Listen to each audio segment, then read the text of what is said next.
रेगिस्तान में कुछ हलचल होती है और अचानक एक रहस्यमयी जीव बाहर आता है। वो पलक झपकते ही एक इंसान को मार डालता है। जब एक बाइक सवार वहां पहुंचता है तो उसे सिर्फ एक हेलमेट मिलता है। वो जैसे ही सिर उठाता है, एक शार्क का फिन उसकी ओर बढ़ता हुआ देखता है। वो अपनी बाइक पर सवार होकर भागता है, लेकिन वो फिन उसका पीछा करता रहता है।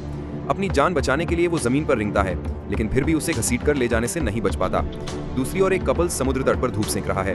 अचानक महिला जोर से चीखती है। लड़का अपनी टोपी हटाता है और देखता है कि उसकी गर्लफ्रेंड गायब हो चुकी है। सिर्फ खून के धब्बे बचे हैं। अगली ही पल लड़के को भी कोई चीज खींचकर रेत में ले जाती है। पुलिस तुरंत घटनास्थल पर पहुंचती है और वहां उन्हें एक हेलमेट मिलता है। जांच के बाद एक महिला पुलिसकर्मी ये निष्कर्ष निकालती है कि ये सब शार्क का काम है, लेकिन एक पुरुष पुलिसकर्मी इस बात पर यकीन नहीं करता। वो कहता है, ये एक बीच है, शार्क यहाँ कैसे आ सकती है। तभी वे भागकर एक लड़की के पास जाते हैं जो डरी हुई है। लड़की बताती है कि एक शार्क उसके बॉयफ्रेंड को खा गई, लेकिन पुलिस फिर भी विश्वास नहीं करती। इसके बाद पुलिस को डर लगता है। वे शहर के निवासियों को इकट्ठा करते हैं और उनकी सुरक्षा के लिए बीच को तुरंत बंद करने का फैसला करते हैं, लेकिन मेयर इसका विरोध करता है। उसका मानना है कि बीच बंद करने से भारी आर्थिक नुकसान होगा। पैसे को जान से ज्यादा मानते हुए मेयर निवासियों को 24 घंटे में शार्क की समस्या को हल करने का वादा करता है। वो अपने 2 आदमियों को जांच के लिए भेजता है।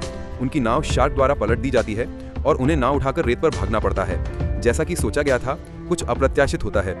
पुलिस नाव को पलट कर देखती है तो उन्हें 2 खूनी हाथ मिलते हैं। इन सबका कारण रेत की शार्क हैं जो इस बीच पर रहती हैं। पुलिस मदद के लिए जीव विज्ञान विशेषज्ञ शियाओ मेई को बुलाती है। वो शव पर मिले दांतों से पता लगाती है कि ये रेत की शार्क वास्तव में प्रागैतिहासिक हैं और अभी भी अपनी शुरुआती अवस्था में है।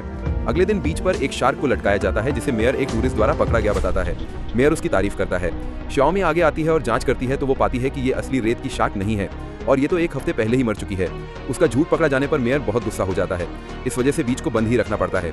रात में रेत की शार्क शहर की बिजली लाइन काट देती है और पूरा शहर अंधेरे में डूब जाता है। पुलिस फिर से घटनास्थल पर पहुंचती है। जैसे ही शियाओमी नमूना इकट्ठा करने